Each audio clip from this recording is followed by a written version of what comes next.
All right, what is absolutism?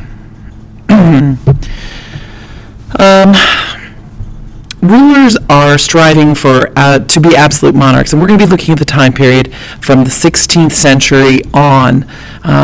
Absolutism, or the theory of absolutism, is being an absolute monarch, having complete power over everything in your country, literally everything. One of the best ways to make that possible is to get your people to endorse and to put forth the idea of divine right. And if you can get your people on board with this, odds are you're going to be pretty successful for a while. Now, divine right is the theory that monarchs are God's representative here on earth, that their family, their bloodline, is somehow better or special and was chosen by God to be rulers. Once this idea has been established amongst the people, the second flip side of this, or the flip side of this, is that if you rebel against a king, then you're rebelling against God's choice. And who are you to second-guess God? So it keeps the people in line by using religion and sort of threatening their immortal soul. Why does this happen now? Well, we have the decline of feudalism. And with the decline of feudalism, we have the rise of cities. So instead of a noble controlling their people and the knights and whatever, and the small squabbles between those nobles, you have the king sort of rising to the top. And with the feudalism declining, we have the rise of cities. And cities are usually run by the middle class. They're run by merchants. Those are the people that live in the cities. And so those middle-class merchants usually want a nice, stable government so that they can continue their business and their trade. So as the king gains power, he's taking power away from the nobility. He's also taking it from the clergy. You see a decline in church authority. After the Reformation, people saw that the church could be challenged, and that's what they go ahead and do. With that power vacuum, as the church loses its power over the people, the monarch steps in and gobbles that power up. Let's look at a very influential French writer. He was writing in the 1500s. His name is Jean Bouden. I don't know if that's pronounced correctly.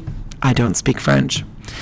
He supports and defines absolute rule. And here is a quote by Mr. Bouden, in which he says, "The first characteristic of the sovereign prince is the power to make general and special laws, but, and this qualification is important, without the consent of superiors, equals, or inferiors."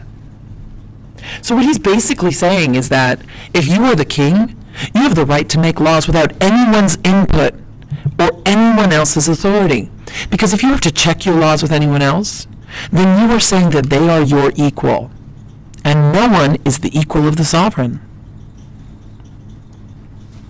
What are the crises that lead to this theory becoming so strong in this time period?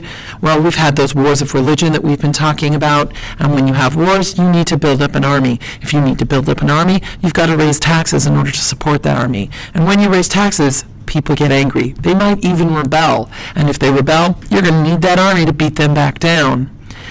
So all of these things are happening, and the monarch is gaining more power in order to quell these rebellions and impose order, and eventually they get to the point where they have so much power, they are not just making laws and setting economic policy, they are telling you how to dress and how to build your houses. Some of the stars of absolutism we're going to be studying in Chapter 5 are Philip II of Spain. Where are you, Philip? There you are. Nice tights. Louis XIV of France. He of the rocking hairdo. Yeah.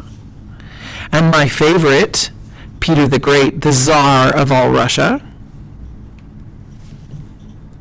So first, we're going to start in Spain. So that is where I will see you in Chapter 5, Section 1.